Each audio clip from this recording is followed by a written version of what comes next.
সম্প্রতি একটি ছবিকে কেন্দ্র করে হয় সমস্যার সূত্রপাত। মাঝে জিতু এবং দিতিপ্রিয়া জানান তাদের মধ্যে কোনো ঝামেলা হয়নি। তবে সেই সব কথা ভুলে সোশ্যাল মিডিয়ায় সহ অভিনেতার বিরুদ্ধে মারাত্মক অভিযোগ করলেন দিতিপ্রিয়া রায়।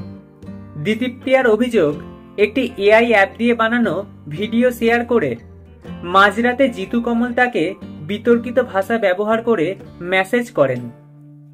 দিতিপ্রিয়ার কথায়, একটি এআই অ্যাপ দিয়ে বানানো ছবি যেখানে দেখা যায় আমরা চুম্বন করছি, ওই ছবি আমাকে মাঝরাতে পাঠিয়ে লেখেন, বেশ হয়েছে, এটা বয়ফ্রেন্ডকে পাঠাও।